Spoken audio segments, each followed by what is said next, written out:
Money, money, money. Teams didn't spend as much money because of PSR. In this video, I'm going to be ranking every single team's summer Premier League transfer window, giving each team a grade for the business that they have done. Make sure to like the video and subscribe to the channel. Spending was 40% down in the Premier League compared to last summer. Obviously, PSR having a big impact on that. But who spent their money the wisest and who did the best business overall? I'm going to be giving a winner and a loser of this transfer window as well. So make sure to stick around to the end of the video for that. But let's get straight into it and kick off with Arsenal. Now, Arsenal have done some very, very good business this summer, in my opinion. Around 108 million euros spent. They received about 82 million euros, so their net spend was around 25. Recouped a lot of money through the sales of Smith Rowe, Eddie Nketiah and Aaron Ramsdale, which again, especially for Smith Rowe and Nketiah, is all good for PSR, and that is going to come into a lot of these conversations that we are having. And again, in terms of the additions, Mikel Merino, who we haven't seen yet, Ricardo Calafiori, just strengthening that back line even more, can play at centre-back, can play at full-back, perfect for their defence. Obviously made David Raya permanent as well, and I think the signing of Raheem Sterling has almost gone a little bit under the radar. I think he's a match winner. I think he's a difference maker. I think a lot of Arsenal fans maybe wish they'd gone out and signed like a marquee attacker this summer. I do think there was a bit of a lazy narrative in the media that, you know, they needed this number 9, they needed Gyökeres, they needed Osimhen. Arsenal score enough goals. That's not really the problem. I think they needed to bring in a winger to compete with Bukayo Saka to take a lot of minutes off of him. You don't want him being injured. Arsenal were quite fortunate with injuries last season. And again, I'm not just saying that from a bitter Spurs fan's perspective.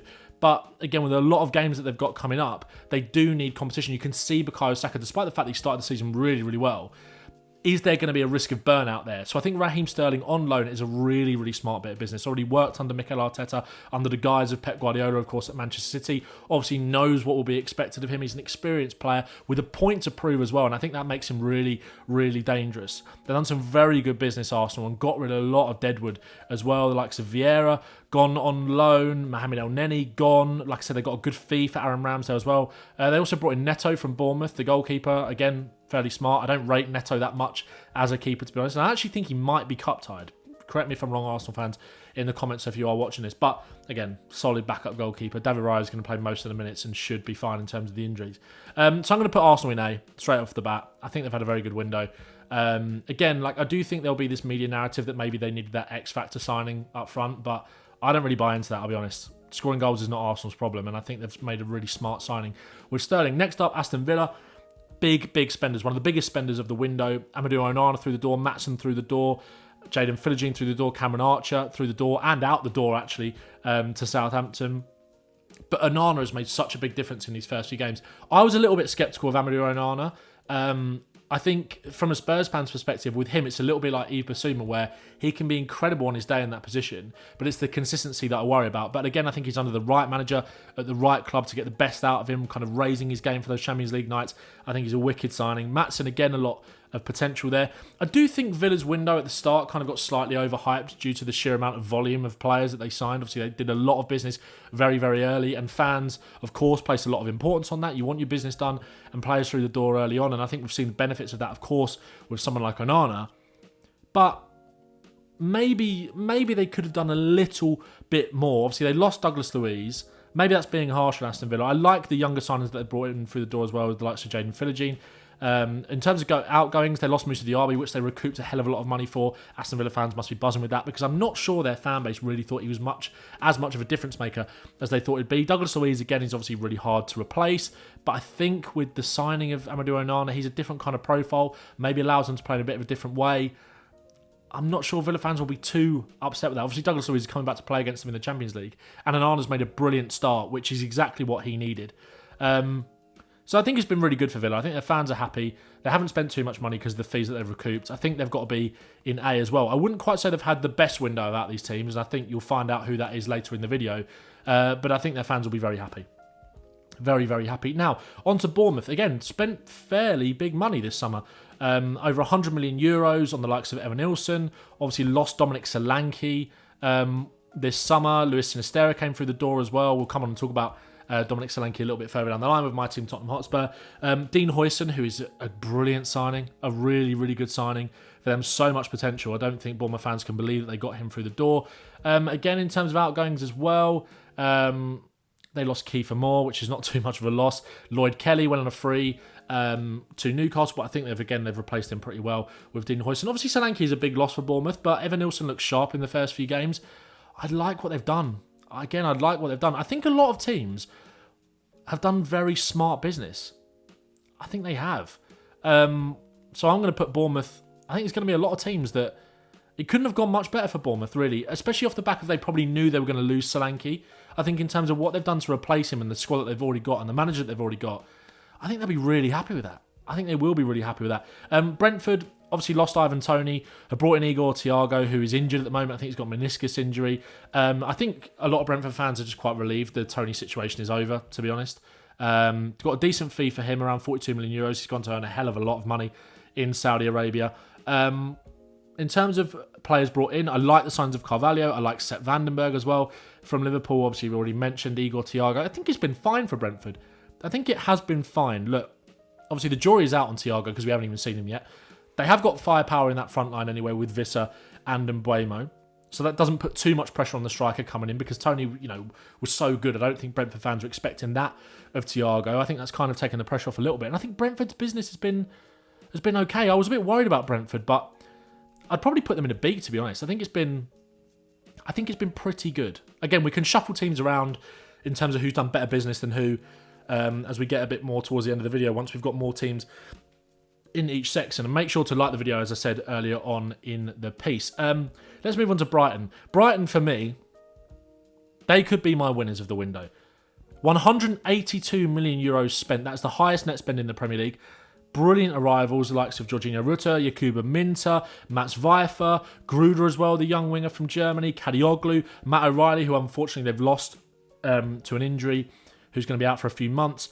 Average age of the arrivals around 22, 21 years old. So it's clear the project that they've put in place. Again, key departures. Pascal Gross was a big one for them, but I think they've actually replaced him quite well with Weifer and O'Reilly. Billy Gilmore, again, the same can be said about that. Dennis Undav, they got a really good fee for him.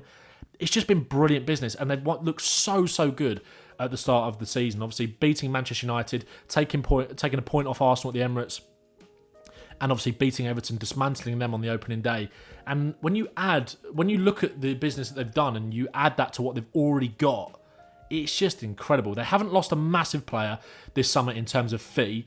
Obviously, there was a chance, there was rumours that they might lose Matoma. Obviously, in windows past, they've lost the likes of McAllister, of course, Caicedo as well. They had a massive, sale in terms of that, those big assets being sold last summer. But they didn't really have that this time around. Obviously, key players moving on, but I think they've replaced them so well. So I'm going to put them right at the top of... I'm going to put them into A, and I think they might be my winners of the window, but we'll come on to that at the end of the video. But they've definitely gone straight into A. One team will be going into A+ at the end of the window, who win the window for me. Chelsea, well, what do you say about Chelsea's business? 40 million euros net spend. They've obviously recouped a hell of a lot of money from the sales of Ian Maatsen and Conor Gallagher, Lewis Hall, Romelu Lukaku as well. They got around 30 million euros for him to go to Napoli. Finally, he's off their books. So, look, if you kind of take the... it's really hard to look at Chelsea and kind of take out of it what they've been doing with PSR in terms of getting around the rules, in terms of selling certain players that you've never even heard of. Angelo has gone to Saudi Arabia. I'd never heard of him in my life, never seen him play for Chelsea, for around 23, 25 million pounds, I believe. It's a revolving door of players coming in and out. But I think Chelsea fans will be happy with the players that they've let go for some part, in terms of finally getting rid of the likes of Lukaku. Conor Gallagher was one that obviously split the fan base, but they got good money for him. Ian Maatsen, again, got good money for him. In terms of the players that brought in, obviously Pedro Neto is a quality signing. We know he's a quality signing. They've got a lot of wingers there already. João Felix is the one I'm looking at and thinking, why? Jadon Sancho I'm looking at and thinking, why? Tosin Adrabayo, I think, again, is a decent bit of business at the back. Dewsbury Hall, I'm still a bit unsure about, to be honest, at this level. I think it's hard. I think it's really hard with Chelsea. Because naturally, as a Spurs fan, I'm kind of looking at them and thinking it just feels like a bit of a basket case. But when you actually break it down in terms of some of the players that they've gone and some of the players they've brought in, it's not been bad business and they've recouped a lot of money. It just stinks, doesn't it? It just does stink. But I'm gonna have to put them in a B, because I don't think it's been quite as bad as people have made out, but it just doesn't feel good. It doesn't feel good for football necessarily. But that's kind of another conversation. Maybe we'll bump them down. Maybe we'll bump Chelsea down. Because I think they've, rather than kind of letting the players that are already there maybe continue to gel, that they've already spent money on and already invested a hell of a lot of money in the past, they've just gone and bought more and more and more and more. And that squad is obviously very bloated, and it's going to put a lot of pressure on Maresca. But we'll see how they get on. Maybe that will be one of the gradings that stinks come the end of the season. But who knows? Crystal Palace always do brilliant business. Always do brilliant business, or certainly have done in recent years. Nketiah through the door, Lacroix through the door. Sing it with me. Got a vibe, baby. Are you coming for the ride? Never doing that again. Sarr, Kamada, Chalobah on loan as well, which I think kind of went under the radar a little bit as well. Obviously, they've lost Elise, they've lost Joachim Andersen, but they've replaced Andersen really, really well. Obviously, it's so hard to replace someone like Michael Elise. Sam Johnson and I have gone out the door. But the key thing for them is keeping hold of the likes of Eze and Mark Gahey when Elise went. Obviously, as a Spurs fan, I wanted Eze as that kind of marquee signing. Newcastle fans who, look, we'll come on to talk about Newcastle shortly, obviously wanted Mark Gahey, looked like they were going to get him through the door, of course. But that didn't happen. And, Crystal Palace stuck to their kind of their task and stuck to their word in terms of the value of Gahey. And I think it's been an excellent window for them. I really like the Nketiah signing. I think he'll do really well there. Lacroix, again, pace, power, good reading of the game. Really decent fee for him as well that they got. Kamada on a free. Sarr for quite a low fee as well. I think it's been a great window for Palace. I'm going to put them into the top of B just because they've lost. Or maybe I'm going to keep them there for now. I'm going to keep them in B for now. But I think they've had a very good window. I'll be honest, I don't think there's many teams that have actually had a really bad window. So I think that A and B sort of those sections are going to get clustered up a little bit. Maybe it is an A. It might be an A, We might have to bump Bournemouth down to a B just because, again, Evan Nilsson has looked bright, but we don't know how well he's going to replace it. It's so hard. I'm going to do that. I'm going to swap Palace and Bournemouth out because I think Palace's window has actually gone a little bit, again, I say it under the radar. Everton, move on to them. £50 million spent. Again, a little bit like Everton had a little bit like Palace. Sorry, had a positive net spend. Palace's net spend was around minus 23 million euros, so they recouped more than they spent. Same with Everton, around 30 million.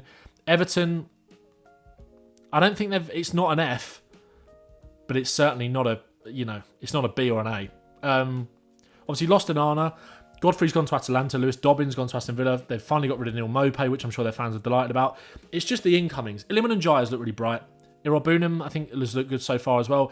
Jake O'Brien. Again, I think with Everton, the best thing for them, a little bit like Palace with Eze and Gay, is they managed to keep hold of Jared Branthwaite. That was a saga that could have dragged on for a lot longer in the summer, but it didn't. I'm just not sure it's enough. I'm not sure it's enough, especially when you consider how poorly they've started. I think it's got to be. I don't think it can be anything more than a C right now. Fulham, though, definitely going in a B for me. Really like what they've done. Again, we can sort of reorder and shuffle some of these about. And you guys let me know what you think in the comments as well below. I can leave the link to this tier list in the comments so you can have a go at this and send me your screenshots, of course, as well. £91 million spent. They brought back in just under 70 million euros, so their net spend was around 22 million. Smith Rowe, I love the signing of. Joachim Andersen, brilliant signing. Sander Berge to replace Paulinho, I think is a smart bit of business. Reece Nelson on loan as well, again, kind of come through on deadline day. Ryan Sessegnon on free. Obviously, they lost Paulinho. But other than that, other than losing Tosin Adrabayo, which was kind of inevitable, they planned for that. Jay Stansfield as well, who's gone for silly money to Birmingham. I think Fulham have had a really good window. I'd put them above Brentford. I might even put them above Bournemouth. But I think those two, I think you can kind of pick and choose between that. They've both lost a key man, but I think they've obviously replaced them quite well, to be honest. Again, the jury's out on Evan Nilsson. The jury's out on Sander Berge. But I think, again, it's a decent bit of business in terms of... the jury's not out on Sander Berge. He's proven that he's Premier League level, in my opinion. But in terms of replacing someone like Paulinho. And for that reason, maybe I would put them at the top of B above Bournemouth. But I like it. I think they've done really well. Ipswich. They are kind of going to be the Luton of this season, aren't they? I think everybody's rooting for them, but they've spent a lot of money. They only received 1.65 million euros from transfer fees. They had the second highest net spend in the Premier League at 124 million euros. Wow. No real departures. I mean, we can get on to some of the more fancy signings, but they've addressed areas of the squad that they really needed to. Muric, the goalkeeper, has come in from Burnley. Calvin Phillips on loan, I think, is a really smart bit of business if they can get him playing to anywhere near the level that he was at Leeds. Amari Hutchinson, they've kept that squad together, and we're going to talk about that with some other teams as well that have come up. Liam Delap scored a brilliant goal at the weekend against Fulham. Jacob Greaves, really good Championship defender. I think they've signed... The worry might be for Ipswich is that they've signed a lot of players that were top Championship players, but are they quite good enough to make that step up to the Premier League? But I think with the coach that they've got and the fact that they have kept a lot of that squad together and brought Hutchinson back, Jack Clark as well, another one in terms of top Championship players. Sammy Smolix again fits into that category. He already got a goal away at the Etihad. They had two really difficult fixtures first up. Liverpool at home and Man City away. They got battered at City away. They held their own against Liverpool, but Liverpool just put the foot down in the second half and were excellent. I really like it from Ipswich. I really, really like it. I think it's got to be an A. I think it's got to be an A. Leicester, on the kind of other end of the spectrum, I think I don't like it. I really don't like it. Oliver Skipp was their biggest signing of the window. I think Oliver Skipp is a much better player than people are giving him credit for, again, kind of coming at it from a Tottenham point of view, but I think he'll do well for them. I do think he'll do well. But spending that much money,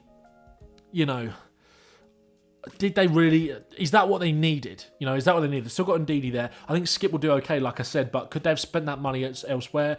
Obviously, they brought in Fatawa on a permanent deal. I think Jordan Ayew is actually a much better bit of business than people are giving him credit for. Edouard on loan as well. Buonanotte on loan I actually like as well. I thought he was quite good against Tottenham.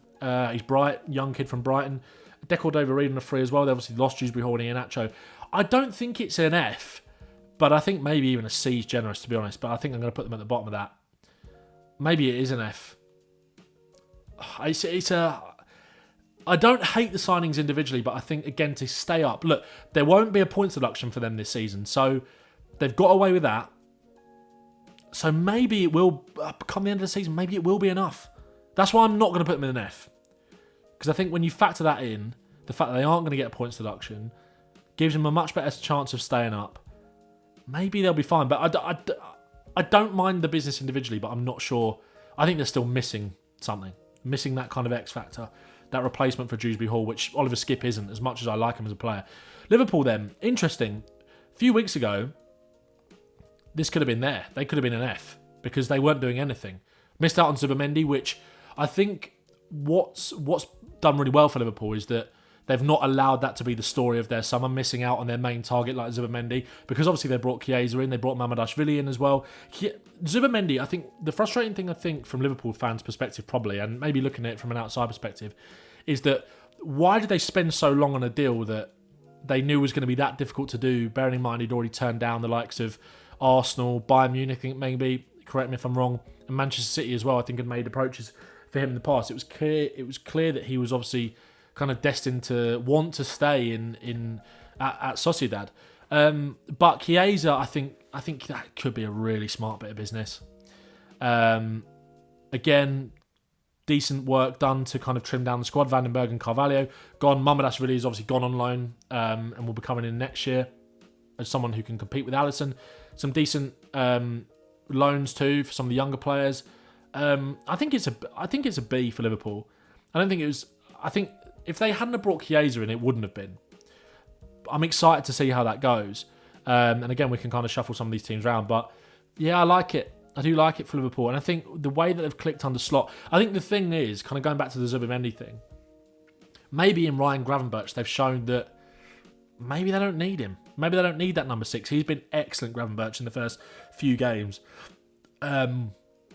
So I think it's maybe they didn't need him after all. So I think it's fine for Liverpool. They could have done more, yes, but I like the players that they have actually brought in. And they didn't panic either. They didn't panic. Right, Manchester City. The lowest net spend of any team in the Premier League this summer. Alvarez gone, Cancelo gone, Harwood Bellis gone, recouping around 116 million in transfer fees, 160 million euros that is, and spent around 25 million pounds to bring Savinho and Gundogan in. It's good business from Man City. Alvarez, was there, wasn't going to play, or wasn't going to play as much as he'd liked, sorry. Savinho, as things looked electric so far. Bringing Gundogan back is a masterstroke. I don't think it's an A. But what did Man City really need? What did they need? Obviously, there was rumours that they were maybe looking at someone like an Eze, Bruno Guimaraes, but that squad is so strong. So strong anyway. And I think Savinho and Gundogan, yeah, I don't think it can be anything more than a B. but it's really not a bad window at all. And I think I like what they've done. And let's be honest, like what did they need? I think that's bumped them probably to the top of B. Because when you judge it in the context of what they actually needed, I think they've done absolutely fine, and I really like the signing of Savinho.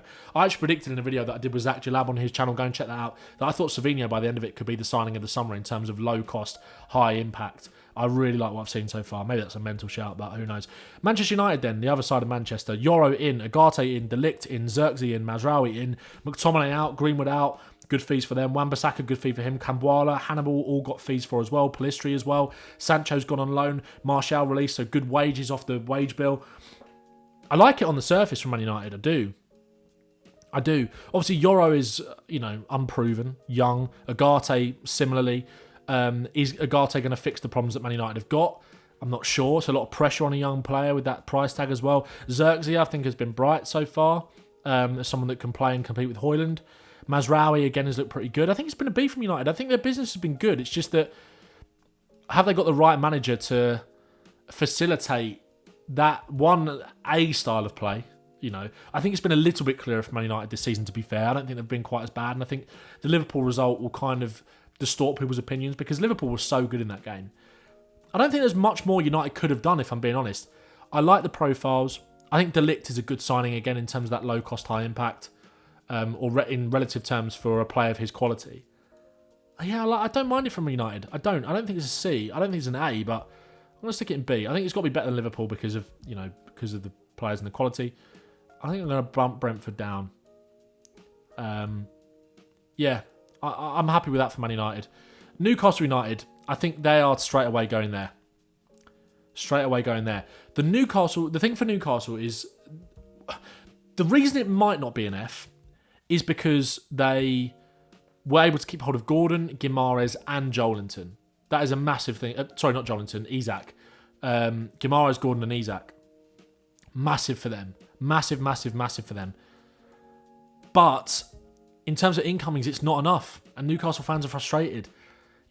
Lewis Horner permanent, Vlachodimos, Asula from Sheffield United, the striker, Lloyd Kelly and John Ruddy on frees. It's not enough for a team that wants to go and be back competing in the Champions League.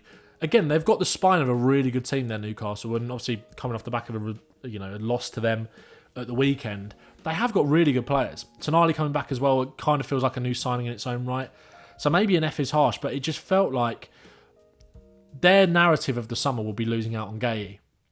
And I think that could end up costing them, because I think with Botman out injured still, he feels quite injury prone. Mark Gueye, he would have been a real statement signing that would have put them in, B, potentially even A, in my opinion. Sometimes it takes one player to make it a 10 out of 10 window, which is why it's so hard to judge, really. But I think they didn't do enough, and the fans are frustrated. Nottingham Forest, obviously Elliot Anderson and Jürgen Kuba-Minter left Newcastle, which I think Minter they might end up regretting, for sure. Elliot Anderson obviously went to Nottingham Forest. I think what's nice about Nottingham Forest is that it just all feels a little bit less chaotic now, right? Elliot Anderson in through the door, Milinkovic in through the door as well, the centre-half from Fiorentina. James Ward-Prowse on loan as well. The two Portuguese centre-halves, Morato and Carmo from Benfica and Porto. You got Colin Miguel as well, the 7'10" goalkeeper or whatever he is. They love signing a goalkeeper, don't they, Nottingham Forest? In terms of outgoings, Niakate and Mangala might end up hurting them a little bit. Vlachodimos has gone. They let a lot of defenders go, and obviously Mangala in midfield, and I think they've replaced them quite well and kept hold again of Morgan Gibbs-White, which I think is massive for them. So I think it's been decent for Forest this summer. I think maybe top of C. I think they'll be happy with that. Yeah, I think it's been decent for them. Southampton, around £117 million euros spent, sorry.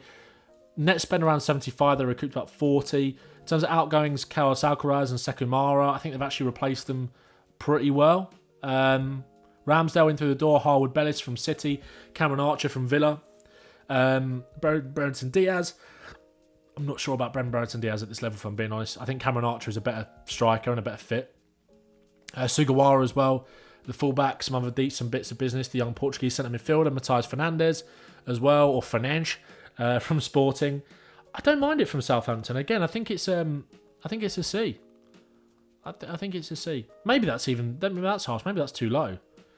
Yeah, I don't mind it from Southampton. Let me know what you found. Let me know what you think in the comments.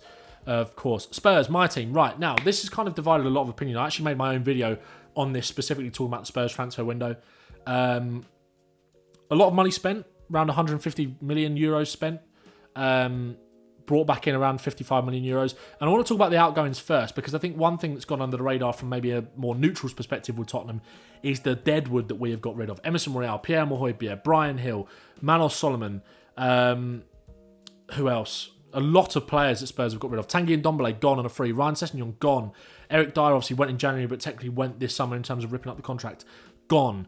You know, Spurs have got rid of a lot of deadwood. A lot of deadwood, which is really positive. I think the narrative of the window for Tottenham is that what we have done is really good. It's about what we haven't done in terms of maybe just leaving ourselves a little bit short.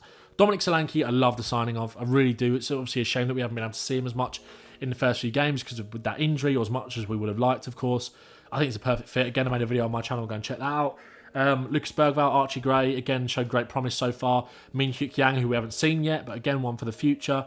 Of course, and Wilson Odobert as well, who I think will be a really exciting signing for Spurs.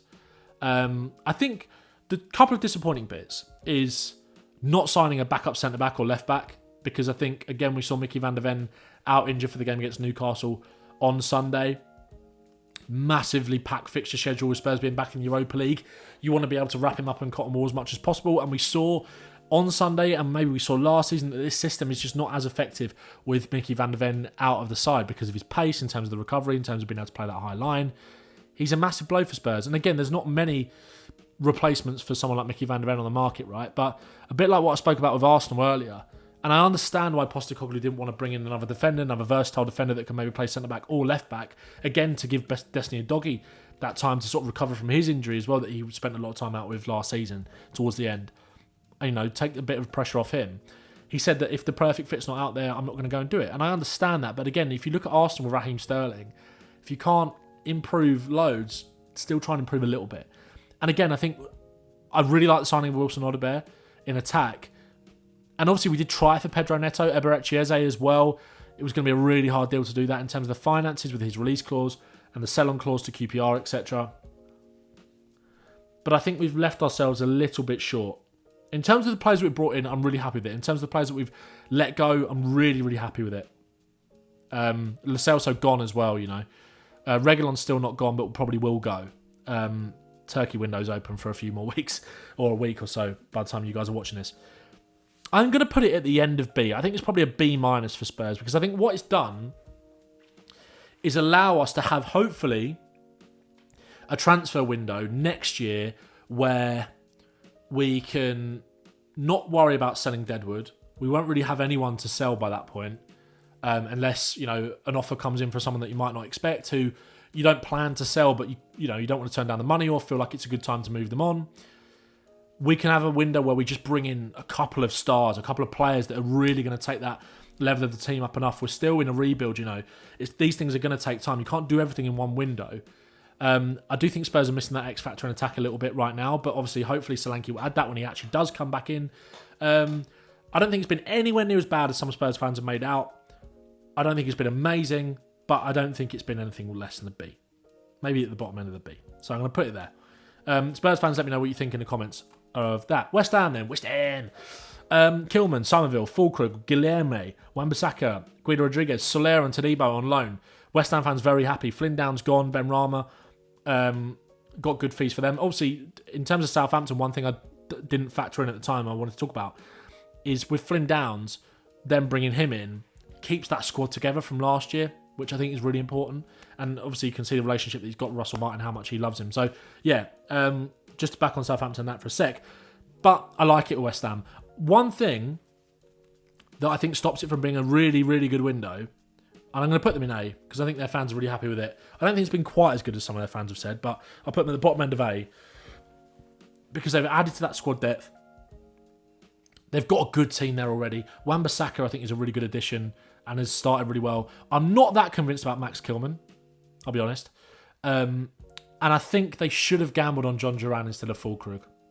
And actually, maybe that makes it a B. Maybe that makes it a B. Because I think John Duran has got that X factor. I know he's got a lot of baggage, right? But he scored against West Ham in the first game of the season, and he showed that kind of that X factor. And I think Villa have done, although he causes a lot of chaos and carnage, I think he's such a brilliant striker.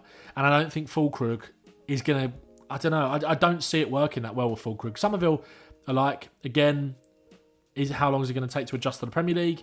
Obviously, he's played in it a bit before for Leeds, but yeah, I think it's been a really good window for West Ham, but I think if they'd got John Duran instead of Fulkrug, I think that would have made it an A for me, easily. Wolves.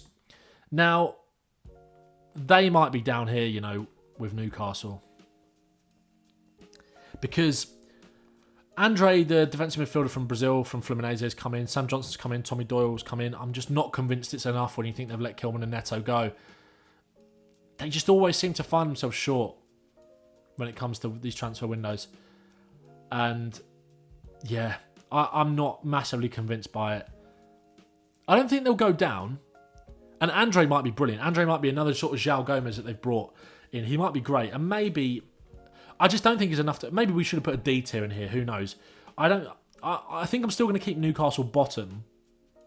But Wolves, I think, are right down there as well.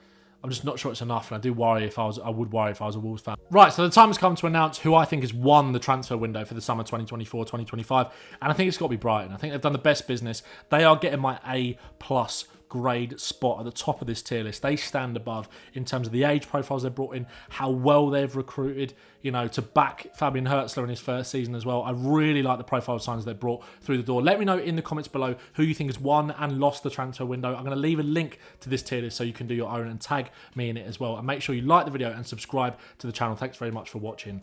Peace.